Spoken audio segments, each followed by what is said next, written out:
Hello,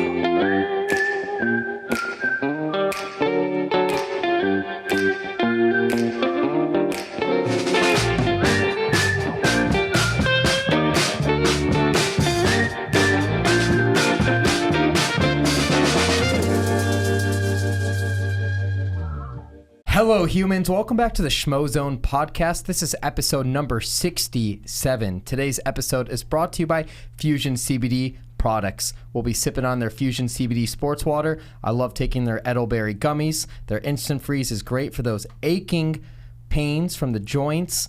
They have their sleep and recovery pills. Basically everything for your CBD needs. Check them out at fusioncbdproducts.com. Use the promo code Schmo and get 20% off. I'm Dave Schmulenson, aka the Schmo. My co-host is Helen Yee with Helen Yee Sports. And today's guest is a legend, the one and only Jacob Stitch Duran, the OG Cutman in all of the fight game. Hey, I've been around the block a few times, but this is the first time I just found out your name is David. Right? It's always been Joe Schmo, right? The famous Joe Schmo. So, do I call you David or do I call you Joe Schmo? Whatever rolls off the tongue. Man. Schmo it is. And, I messed up, too, on the intro because you're also a movie star. I forgot to mention movie star. Mr. Hollywood. No, if you ask my wife, Charlotte, hey, listen, I've been blessed to be in all these movies, but I can't act. I can't act and I can't sing. That I know, but I could play myself. But you do a great job playing yourself. Yeah, it's fun. So we appreciate you coming on. You've been in the sport, I'd say combat sports, for decades, man. And, I mean, where should we start? We should start with... the fights this weekend, Anderson Silva.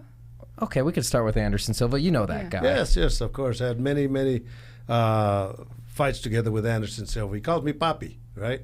And I got stories with just about anybody, and I guess probably stories is what you guys want to hear, right? Well, there was a time when, I always worked Anderson's fights. I always wrapped his hands, and when he fought Chael Sonnen, if you remember, this was in Oakland, California, Chael was just whooping on him big time. And the only time I go into a fight is when a fighter is bruised or he's cut, then I'll come in. But he's taking some serious shots, and Ed Soros, his manager, is sitting next to me, and I told Ed, I'm going in. Boom. So I went in every round and kept ice on him, and he ended up miraculously tapping him out in the last round and all that. But what made this story great is I think a couple of shows later we were in Boston, and I'm just taking a cab from the airport and getting off the cab, and Anderson's outside with 15, 20 fans, and he sees me getting out of the cab, and he tells the fans, hold on. He comes up to me and gives me a hug, and the only thing he said was, thank you. But I knew, and he knew exactly what that meant, because I went in there and I took care of him when he was in his deepest straits of danger, because Chael was just beating on him. So got a lot of great stories. Well, what'd you make of his performance this past weekend? We got an MMA fighter outboxing a boxer. Well, he's always been a good boxer. The thing with Anderson, and I saw some of the clips, and he did exactly what he did during the fights, that he would throw people off just by the Tyson Fury type of fight, his own style. But I wasn't surprised, because Chavez Jr. discipline, he just doesn't have any discipline. Coming in, I think 2 pounds over, whatever the weight is, but it cost him like $100,000. So I wasn't surprised. And Anderson's tough to beat. Is it false confidence moving forward if he continues boxing and tougher competition, or do you think that Anderson Silva boxing could become a regular thing? No, just like Vitor Belfort. He's going to be fighting Oscar De La Hoya. That's the generation where these guys are at right now. They deserve these type of fights so that they get these type of paydays. But, yeah, to go into an actual boxing, it's two different levels, and I would just tell them stick with the socialites, the YouTubers. Yeah, we'll get to that. Okay, yeah. I'm sure we will. And what about Tyron Woodley? He's about to box Jake Paul.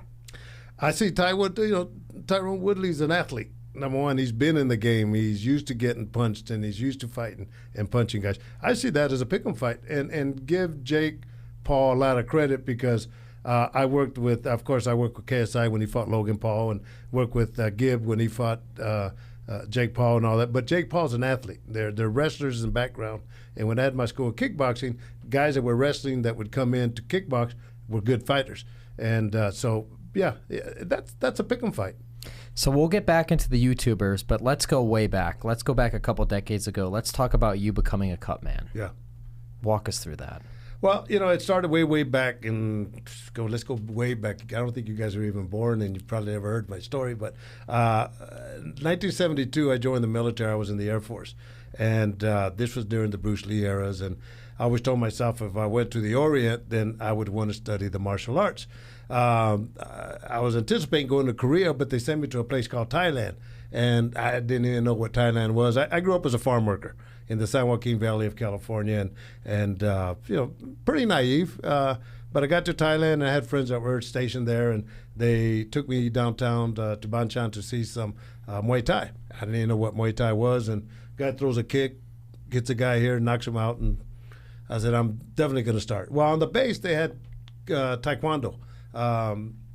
For the GIs, for the military guys. Well, Taekwondo, Thailand, to me sounds the same. I didn't know one was Korean. I didn't know one was Thai.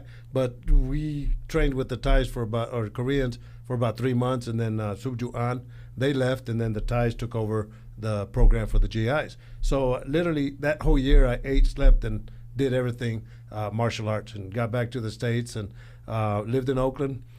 Got into boxing to improve my hands and started working with amateur boxers, and then moved out to, I guess you call them the suburbs, Fairfield, California.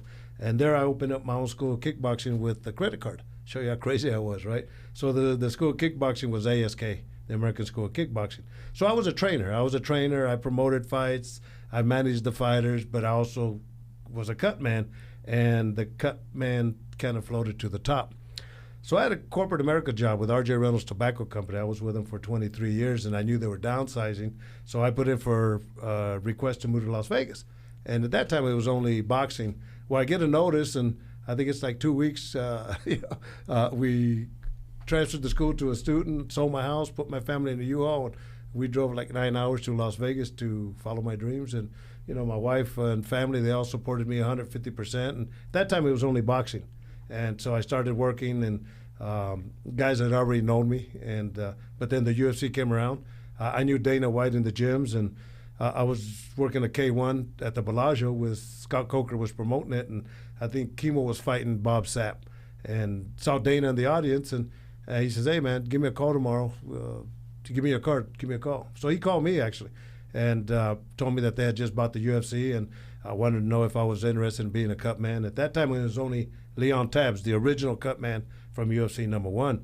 It was a great opportunity for me, but the UFC originally, I quit watching it because it was just too brutal, no rules. And being a martial artist, we try to follow some kind of script to go with decency. But they told me that they had implemented like 33, 34 different rules. So that kind of brought me on. But working with them just kind of changed my whole career. And here I am now talking to you guys, and been blessed to have done so many things, just making the move to Las Vegas. And I know you also did the World Series of Fighting, because our guest last week was Jake Shields. Yes. Yeah, I did them all, and I've continued to do them all, I did them all. Jake Shields, great guy. All these guys, I've worked with every one of them, and just it's unbelievable, just the stories that I have.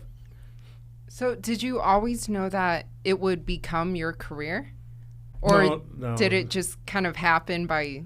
No, I really didn't expect it to come to this level by any means. I mean, I came here with a dream, but I remember a legendary boxer from England, Cornelius Boza Edwards. We went to England to work some fights, and I told him I want to move to Las Vegas. And he told me, look, let me give you some advice. 3 things that you need.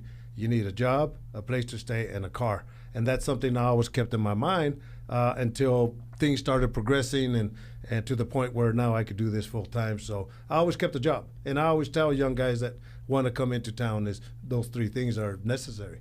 What would you say are the biggest differences in those final moments before, a boxer enters the ring or a fighter enters the cage? What's the nuanced differences you notice between MMA fighters and boxers? It's pretty much the same. As Frank Mir said, when I see Stitch walking into the dressing room, my stomach just drops because I know it's time to fight. And that's when I go and I wrap their hands, and then that's when there's no turning back. I've had fighters that have cried. I had fighters that, we just kind of shoot the shit I try to relax them. But I've had fighters cry, and I just stop and, wait, because I understand. They're going into battle, and like Eddie Mustafa Muhammad said, the ultimate goal of a fighter is to render their opponent unconscious. So it's a hurt business. So I understand. So I'll, that this person, he was a high-profile name. I let him finish crying and gave him a hug and say, hey, man, I'm here to take care of you. And he went out there and won.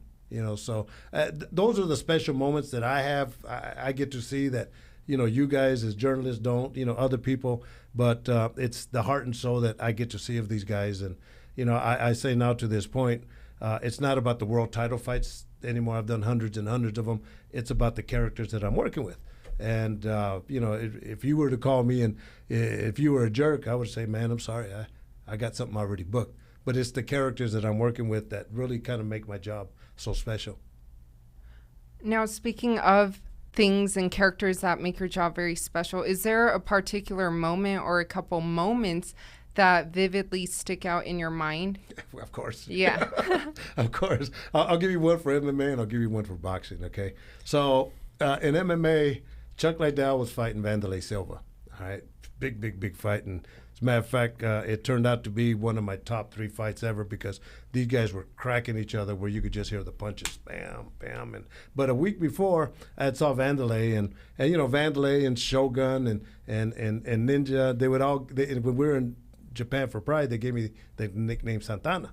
So we had a good relationship. So I told Wanderlei, as psychology is, hey, I'm going to give you good karma. It's my birthday that day. I want to wish you the best, It just happens that I'm working with Chuck Liddell, and they're in a brutal fight.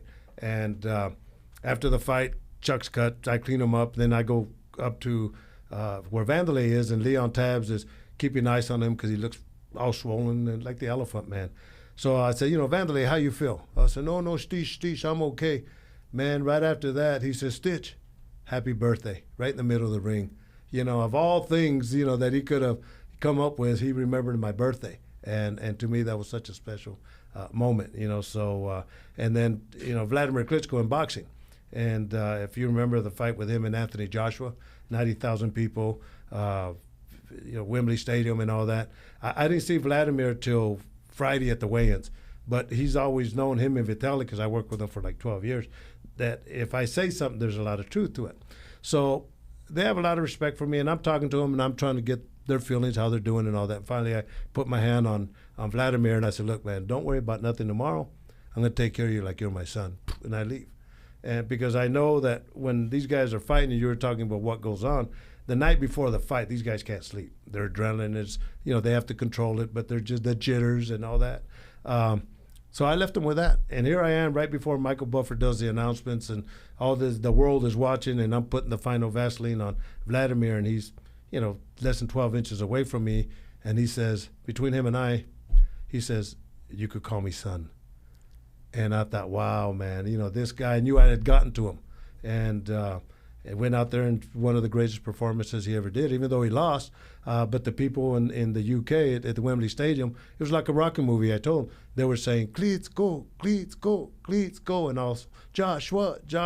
So both of them got the respect that, and like Vladimir says, of all the fights I've done, I never got the respect like the one I did there. So yeah, these are special moments I have with these guys. Yeah, we've never covered a fight in the UK. I know it's on our bucket list, but when a Tyson Fury comes here and you can see that those fans travel, the McGregors from Ireland, those fans type of travel. What is that atmosphere like, and how do you compare that to here, and why haven't we caught up to that in America? Nah, the British fans are one of a kind. I always say 90,000 British fans is like 150,000 fans from somewhere else.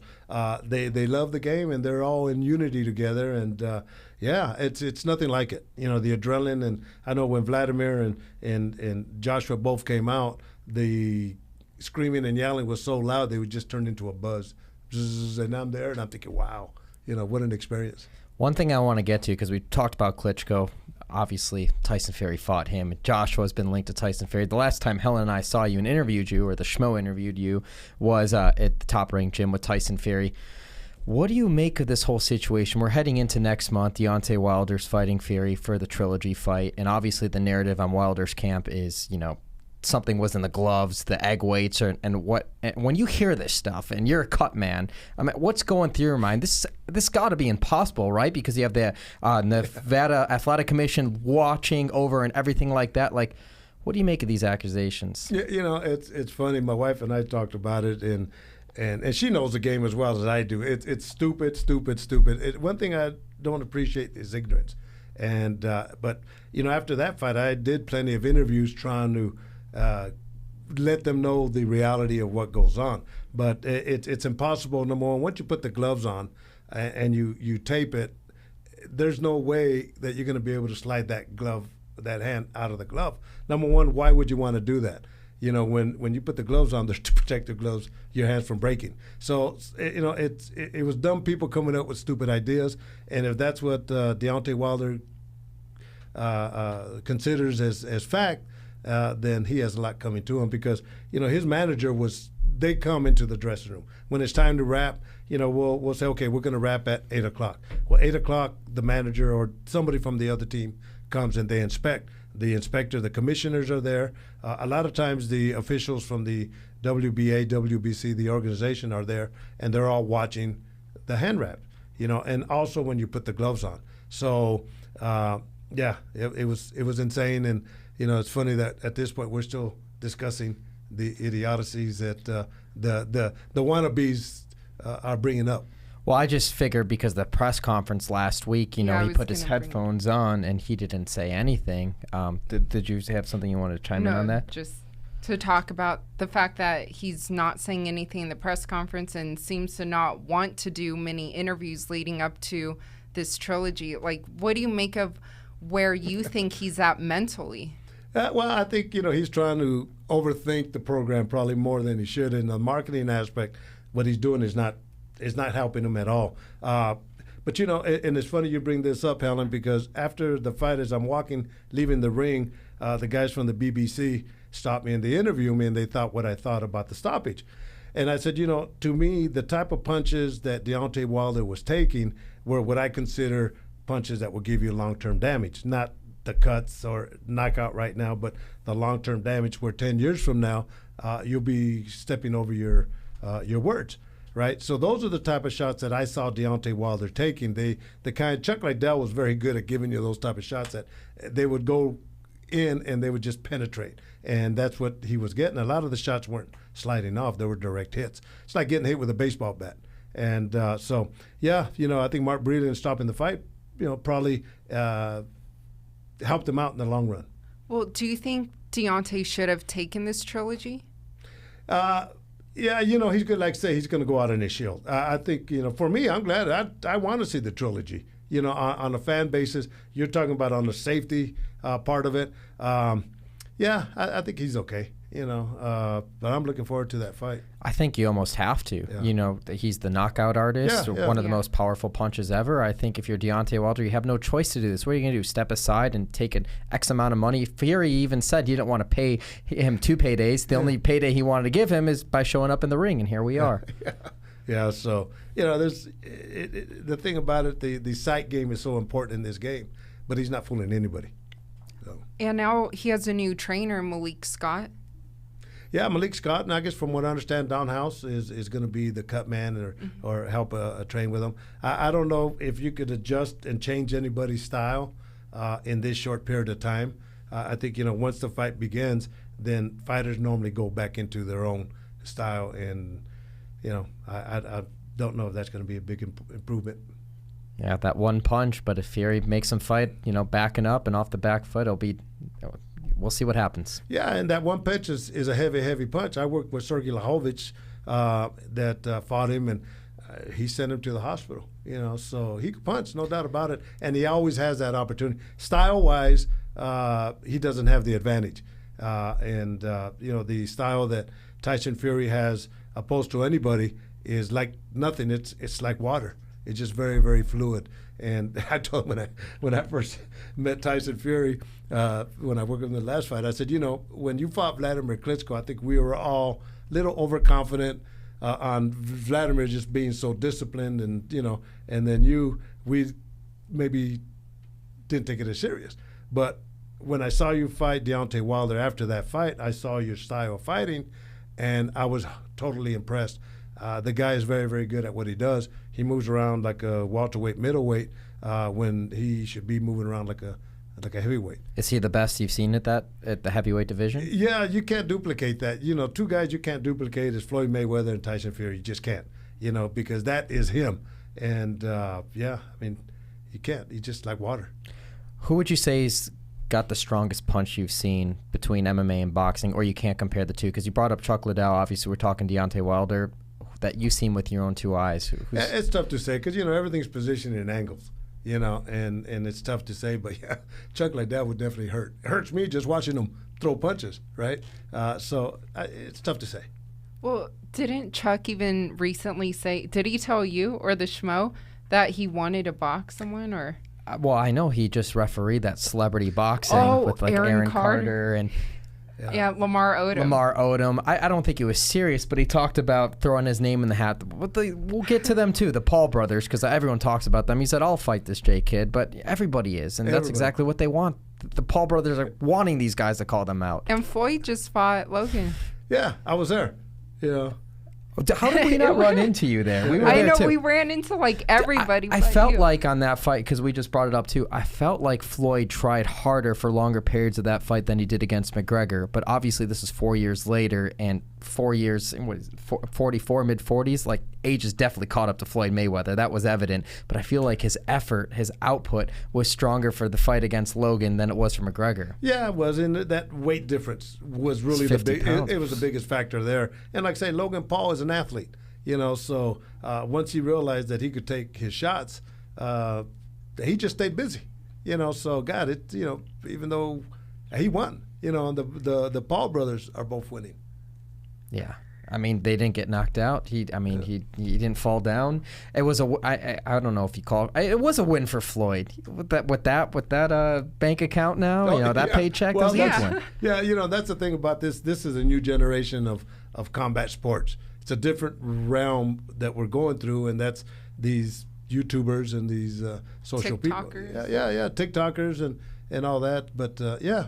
But if anything, these professional boxers should learn what these guys are doing to promote their fights. Like they are promoting their fights. 100%. That's what I tell all these young guys is, look, you have to sell yourself. Every fan that you get on your side is $1 in your pocket. I mean, I market myself.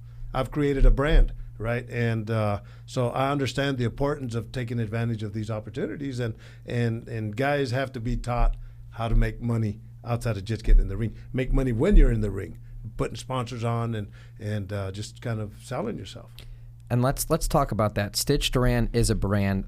Talk us through the first time you got the nickname Stitch and when you realized the name Stitch Duran became a brand. Yeah, well, you know, it's a good question, man.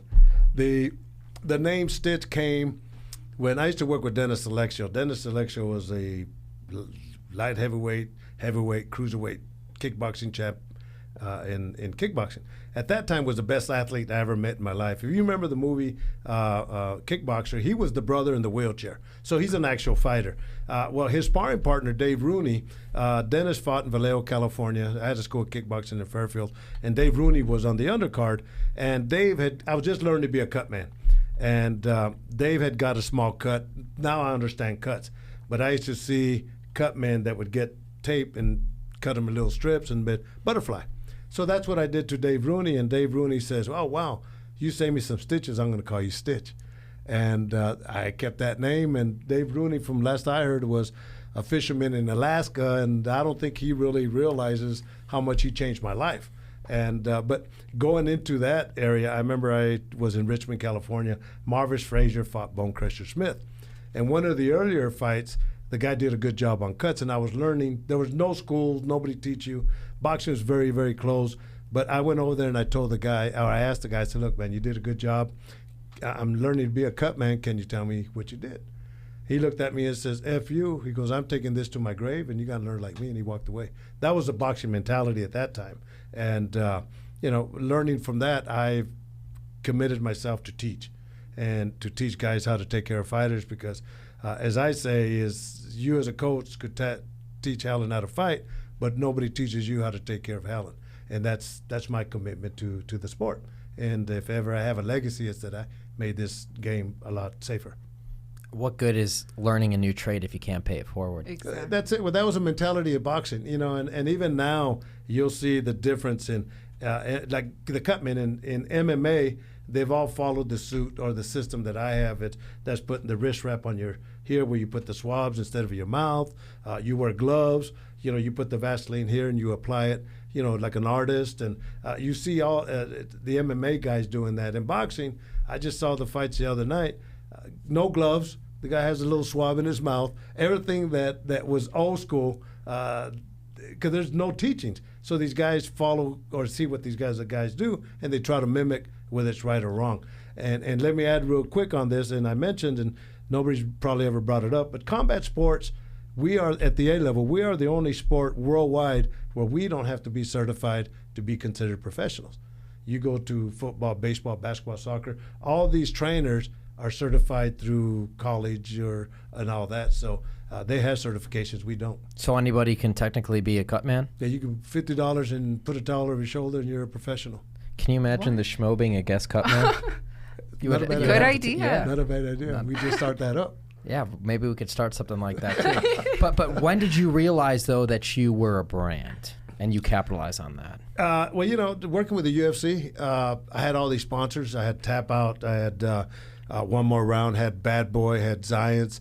At that point, and that's why I needed the UFC to work, because they were paying, for the most part, as we get paid in boxing, they were paying peanuts. But I needed the exposure with them to get paid from the sponsors. But at that point, I don't know. Movies started popping up. First one I did was Play It to the Bone with Woody Harrelson and Antonio Banderas. And, I worked with my friend, the legendary Chuck Bodak. I did Ocean's 11 when Klitschko fought Lennox Lewis when they robbed the casino. And shortly after that, I started working with Vladimir Klitschko. He's the one that says, I want the guy that was my cut man in the movie. I did Balboa when Rocky fought his last fight. I was a cut man with Antonio Tarver. And I did Here Comes the Boom with Kevin James, Salma Hayek. Remind me to tell you a story on that one. And I did right here. Creed 1, Creed 1 and Creed 2. All right, so I got stories with all of them. We got right? time. So with Kevin James, I'm doing a UFC. I think it's at the MGM here, and people want to take pictures. Well, this guy wants to take a picture of me, and I said, well, let's do one together. He goes, no, I want a picture because Kevin James asked if you'd be interested in being in a movie. And my wife Charlotte's a big fan of Kevin James, and of course I had to say yes, right? So I get the script, and I have no lines. And if you get scripts in movies, you get residuals, right? So I got to think. I say, wow, how am I going to do this, right? So when it's time for me to do my scene with Kevin James, he was nice enough to say, Stitch, come here. We got to have you say something. And I thought that was so nice of him. But I already thought about it. I said, well, here's what I tell the fighters is, welcome to the UFC. Oh, yeah, that's great. So the time comes, the bell rings, he's beat up. They call me in, and I'm working on him. Oh, Stitch, a big fan of yours. I can't believe you're working on me. God, what a week I'm having. So boom, I clean him up, and then right at the end, I go, bam, I slap him, bam. Well, welcome to the UFC, and I walk away. He didn't know I was going to slap him, and nobody knew, right? Everybody started laughing. It was a one take, so that's part of the movie. Impromptu, one take Charlie. It's the best way. Yeah. That's what I do as a schmo. And it's funny you mentioned Kevin James, I kind of led into it. We saw him a few months ago in South Florida. He was training with Coach Henry Hoof at Sanford MMA, and he was doing some physical training with Phil DeRue. But he's getting ready to play Sean Payton in an upcoming NFL movie. I didn't want to bug him. He seemed like such a nice guy. And I didn't want to screw up the relationship with Coach Henry, who was gracious enough to give us the time to interview all the fighters there. But he was working hard. Yeah. And it looked like he shed some pounds too. He was very focused. Oh, no. Pays attention to the crowd. I'll tell you what, he was a great athlete, man. I got to give him credit. And, just to see him perform physically, got a lot of respect for him. How was Rocky Sylvester Stallone? Hey, I tell you what, man, that was how many guys have done 3 movies with Sly? Rocky, right? I did Balboa, Creed 1, Creed 2, so I've been blessed.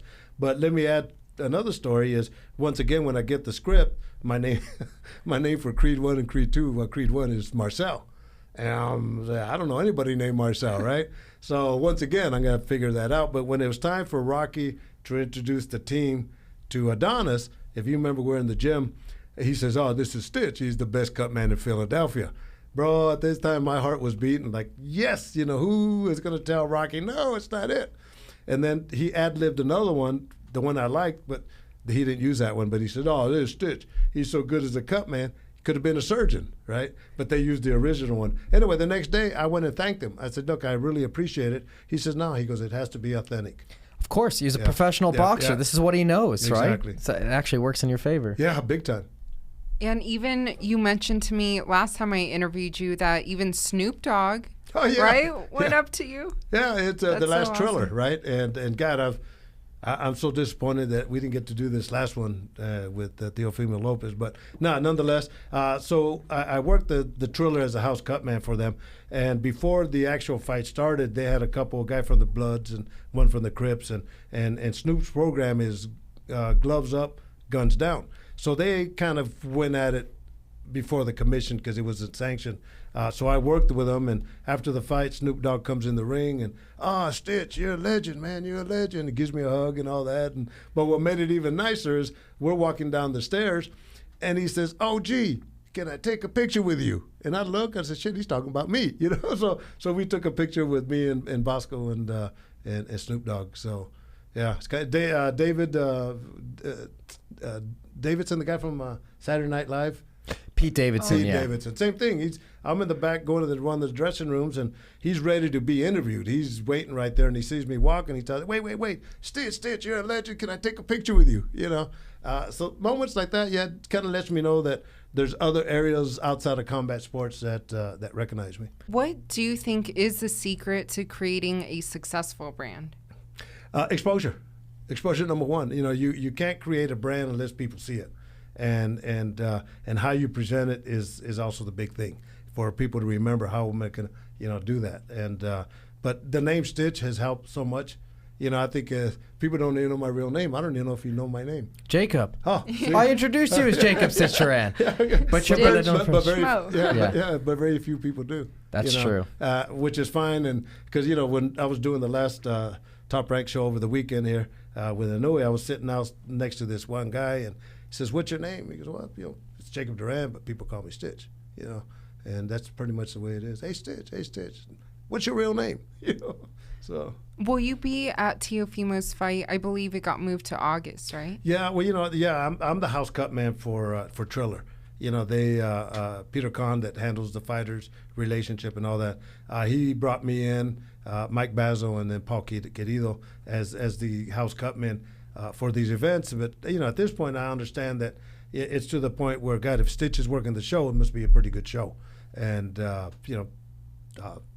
yeah, so I'll be there. Whether I work with him or not, that's a different story. I know on this last one, I think they were going to use Miguel Diaz. And so, we'll see. You're with boxing. You're with MMA. You're also with BKFC, Bare Knuckle. When you look at those fighters, I'm just transitioning onto because we could talk for hours on just little things, but what are you noticing about the cuts and the damage from these people with literally bare knuckles on skin contact and how that differentiates from MMA gloves and boxing gloves? First of all, I love it. These guys are warriors and cuts, multiple. I know Jason Knight when he fought Artem, right? I saw Jason two shows. I saw him two shows later, and I'm looking at Jason Knight for everybody listening. Yeah. I thought he had 10 cuts that I worked on, and I said, "Man, he had 10 cuts." He goes, "No, I had 12." And somebody put a face of him and Chucky next to each other, and they look like twins. But I tell you what, it's move over John Gruden. This is the real Chucky, right? Literally the real one, man, and just the heart and soul that these guys have. But once again, a thing I like about Dave Fallman is he's a fighter type of promoter, and he brought me in. When it first started, he brought me in to be a house cut man, and the first show was in Wyoming. And I went for one reason, just to see the safety factors of the game and then make a determination. But we all sat down with the Wyoming Commission, and we went over the rules one by one. And me, Dan Margliotti, other guys that were in the game, we made the adjustments. And one of the adjustments that I like, because cuts are inevitable. And if you don't freak out with cuts, the blood and all that, then, you could understand it. But they have a rule where and let's say you get cut and you get all kinds of blood. Well, the referee could stop the fight during that time, bring him to me and the doctor, and I got 30 seconds to work on him as the doctor evaluates to see if he could continue. And I think that's a good role for these guys. But yeah, these guys. It's fun, and then I don't have to wrap nobody's hands. Yeah, that helps. And I noticed there's a lot more former UFC fighters signing with BKFC. Like they have Paige and Rachel Ostovich. I was going to get to that. They're about to fight. Yeah, we're in a day now. You have two very attractive former UFC fighters, very popular. They're fighting. I know you haven't really. You said maybe we said this before on camera, off camera before we started. I don't remember anymore. But you said you stopped doing the shows during the pandemic. Yes. Are you gonna start back up now that things are ramping up? Are you gonna do that fight, Paige Van Zandt and Rachel Ostovich? I saw Dave Feldman at the last. The Mayweather fight. Fight, yeah. And we talked. He goes, man, we want to get you back. I said, he says he understood because I let him know that I wasn't ready to travel, and he asked if I was available for the July 26th show or 23rd, but I have Tyson Fury. So I didn't August, realize it's the day before. Yeah, August. Hopefully, I'll be back for that one. It's crazy how much is going on here in July and August. The fight schedule. So, also on the 24th, TJ Dillashaw's returning after the 2-year EPO suspension against Corey Sandhagen. That's going to be a great fight. And then Pacquiao, he's fighting Spence. Which I would think it's going to be his retirement fight, right? Well, yeah, it should be. I mean, what is he, 42, 44 years old, something like that? Yeah, I think he's around 42. Yeah. Well, bless his heart, man. He's still a gladiator. I remember when he had his first fight at the MGM. I think he was like a 115-pounder, and he knocked this guy out. I think he was South African or African. But everybody put him in as Roberto Duran, and one he had a beard. So, they kind of pictured him as the new Roberto Duran type of guy. And look at him now. And it's amazing. I still think that the fight went a little too late. The Mayweather-Pacquiao fight in 2015, I always talk about it. It was a couple of years too late. And obviously, unfortunately, he got knocked out, Pacquiao, before the fight. Yeah. That's why you got to get these guys fighting at their best at the right time. Will we ever see Errol Spence versus Terence Crawford? I think so. I think you have to. It's the type of thing where, number one, it's funny you bring that up because they're two of the best in the world, no doubt. But how many people recognize them when they walk in the airport? Seriously, Errol Spence. How many people will recognize Crawford? The average person doesn't know him. And you're talking about earlier about the marketing aspect of it. And so I think on the marketing aspect, outside of talent, they need to go out there and really kind of, let the world know who Terence Crawford is and who Errol Spence is. And that's on the job of what? The promoters, though? The promotions? Well, if you got a management team, isn't that your job? Is to sell your fighter? Well, there's a lot of cooks in the kitchen in boxing, as you know. Oh, God, yeah, tell me about it. It's way too many. And that's why I have all the respect for, like, the UFC putting the best fighters fighting the best fighters, because that's what, as a fight fan, as a purist, that's what you have to appreciate. The best guys fighting the best guys, and the best gals fighting the best gals. Yeah, well, in that situation with the UFC, it's so much different because there's only one organization, and they're all fighting for this organization, where in boxing you have all these different organizations and promoters, and sometimes it's everything's based on economics. How do you fix it? You don't. It's as long as you have different promoters and different networks and different associations, it's not going to be done. But is that why, for example, what we discussed earlier about the YouTubers, social media era, and them breaking into boxing the way they are, is this the new norm? Good segue into the YouTubers. I think so. I like it. I mean, for me, they're fun to work. Number one, plus they play good money. And but it's funny. Like with KSI, when I worked with KSI, he trained here in Las Vegas. And Amir Abdallah called me and asked if I'd be the Cutman, and I knew this much about KSI, so he comes into the gym and we spend 6 weeks together. But I told him, I said, look, man, like I did Michael B. Jordan. He said, you're not a YouTube guy. I don't know what you do, but here you're a fighter. So every day when I wrapped his hands, I always try to brief him on what to expect, what you have to do, the heart and soul, and all that. So I try to do that and educate them and turn them into fighters, and they did. But that new generation is the team. There were 7 of us. We flew from here to L.A. in a private jet. First time I've ever been in a private jet. But that ain't nothing. It took a YouTuber, not Klitschko, but it took KSI to get you to private jet. Yeah. Well, not only that, but hold on. We stay in a hotel by Rodeo Drive in Beverly Hills, and I get into my room, and my pillowcases have my initials embroidered, not stamped, embroidered. to You take them with you? Well, to the point where Mr. Naive here, I go and I ask the concierge, I said, well, what happens with the pillowcases? Well, Mr. Duran, we have storage in case you come back. You could always use them, or you could take it home with you. I said, well, I'm taking it home because I doubt very much I'll be here, right? That's awesome. So that's the new generation.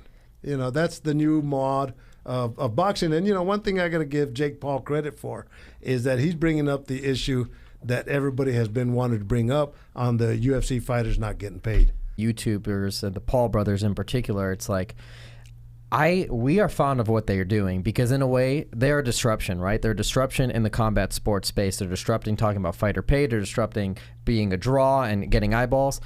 In a way, the Schmo was created to be a disruption in sports media and broadcasting because there's the status quo. It's the same way these large entities, the major organizations, they have been having it the same cookie cutter way for decades since really sports have been televised. And what Helen and I are doing are trying to make that disruptive model and be like, look, in this day and age, the internet's the wild, wild west. It's 2021.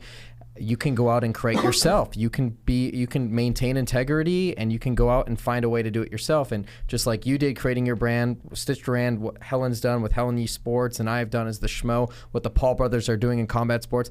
I think there's synergy around this whole thing. Mm-hmm. And look, some parts are a circus show. Don't get me wrong, but at the end of the day, it's improving the sport. It's getting more eyeballs to it in that sense, and it's also shedding light to some real issues that have gone on since the inception of things beginning. Yeah, no, I agree 100%. What was one of the first things that I asked you? Hey, man, where are your glasses at? Right? So that is you, right? People recognize you. I recognize you for that. So you've created that Joe Schmo. That is you. Ain't nobody could wear those type of glasses and try to be you, right? So true. Yeah, everything is marketing 101. And he actually has his own Schmo glasses now. Yeah, I started doing the Schmo glasses line. So by the like way, it says Schmo. You're listening or watching, we'll supply the link. I have my Schmo glasses. They're always on that first link in my Instagram, but I had to start selling those too. And one of the first things I did when I created this brand while still working in corporate America is I trademarked it. The first thing I did was trademark the Schmo. Yeah. Yeah, well, Stitch is trademarked. Stitch is trademarked. Yeah. It's what you have to do. Sure. Sorry, I thought I was going to sneeze. Okay, I'm okay now. No, that's good. But do you think that in the future we'll see more of this because of social media and like what David said and what we're all kind of doing along with the Paul brothers, just like creating your own brands, that we'll see more and more people feel like, you know what, I don't need to work in a, quote, corporate type of job. I could try to create my own brand. It's not that easy. I was going to say, you can't make it sound like it's easy. No, I'm saying like a lot more people will try or attempt that. Well, you have to be in a certain position to actually go beyond what your expectations are, right? Anybody's expectations. You have to be different than everybody else, and how are you going to do that? That is true. The only like Cutman. Everybody wants to be a cut person, cut man. I was at the fights, and this lady says, "Can I be can you be my mentor?" I said, "No, it don't work that way." All the time, because they see what I do, and I said, "Look, you got to spend hours and days and weeks and months in the gym working with fighters, understanding the fighters and all that before you spring out and do something else." And same thing with what you guys doing. Everybody's a journalist. In your position, everybody's a journalist. 100%. But what makes you different, There is so much risk involved in going on your own, and there's so much investment. You have to invest in yourself, and you have to be willing to spend money to make money, pay to be in a position to do it. And so many people think they're willing to go out and try it, but you have to swim in the muck. You have to suffer and go through the dog days to see the light at the end of the tunnel. Yeah, I've always said, if you do it for the money, you do it for the wrong reasons. Yeah, sure. Because you're doing it for the wrong reasons. You have to have a passion for what you do, and then you get better and better, and people realize that. And I think also, to add to what David said, a lot of people also think that everything is an overnight success. No. Or like what you did April 2019, then they thought you started the Schmo like the day before or something. Right. So I guess because I was doing this for years, but how I blew up was in April of 2019 at the UFC 236 press conference when I finally for the first time asked a question, and it was to Dana, and I got this crazy reaction because I asked him about making the 165-pound weight division, which I know for a lot of fight fans that was like a predominant question on their minds. It's like, well, we have all these divisions, like, why not make increments of 10? You know, you had this huge gap at 155 to 170. Why not do a 155, 65, make welterweight 175, 85, 95, and kind of said in a very schmo way, and it blew up. But then people started searching me, and it's like all the years I put into hard work, and even before I created the Schmo character and brand in 2015, you know, there's a lot of years, so it's like I made up for lost time. But you have to be patient and be willing to make the sacrifices to reap the benefits. And know when that moment comes that you say, God, people are recognizing me. Yeah. You know, so. Yeah. Yeah. It is what it is. Well, Stitch, you are the man. What would you like to tell our audience or leave? Is there anything that you can promote? I know you talked about your documentary. Yeah. We talked about the big meeting tomorrow, but feel free. Yeah, well, there's outside of the documentary, I wrote a book, actually a couple books called From the Fields to the Garden. Growing up as a farm worker with the fields, my goal was to make it to Madison Square Garden. Became a top seller at Amazon.com, by the way. But I was contacted by our production team, Gerald Roxburgh and Danny Acosta, the director, about doing a documentary. And I'm the kind of guy, if you want to do it, let's do it. You know, just like the book.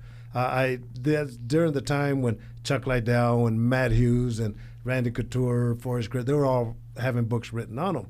And I had a couple people that said they were interested in writing books on me, and they never came through, right?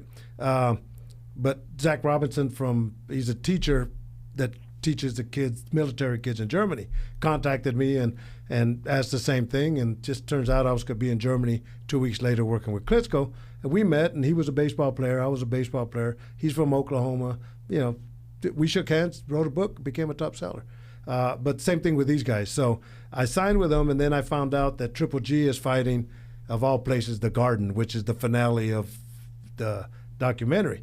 So they readjusted their budget and all that, and they went to New York, and Triple G and The Garden, and they gave us all access to these guys filming. So we got great footage of me being at The Garden, New York, and all that. So we just talked to him yesterday, honey, and now we're starting to go again. Anderson Silva, Andre Ward, Cain Velasquez, Triple G, I think Mike Tyson. These are the guys we have listed to be interviewed, and we're talking about going back to my hometown sometime soon, within the next month, and film me being back in the fields and the canals where we used to swim, and friends I grew up with in a migrant camp. And so we're putting all this together now to finalize the documentary. So that's coming along, and I'm real stoked on that. And you're talking about fusing a CBD company. I met the guys in bare knuckle fighting, good guys, but I'm also working with another CBD company that created a cream for cuts. And when they contacted me, J. Tim, I asked them, like everything else, you know, CBD has everything. There's everything in CBD, but actually, what proof source do you have? I said, well, that's why we contacted you. So J. Tim was going with me to the bare knuckle fights, and like I say, all these guys get cut and they sew them up in the dressing room. So Jay would go and take a picture of them right after they got sewn up, give them the cream, and then they would send a picture back a week later, and the results have been tremendous. So it's called the Cut Cream. That's at CBDinit, INIT.com, and that's available right now, and it works, you know, so that's why I teamed up with them. I have my own line, Stitch Premium Athletic Tape and the KO Swell. My wife Charlotte's the one that named it the KO Swell. All the other ones are end swells. Well, mine's a KO Swell, and it eliminates the swelling. But that's available at cutmanforhire supplies.com. So hustling, brother, trying to make the best out of it. But knock out that swelling. Yeah, knock out that swelling. And shout out to your wife, Charlotte.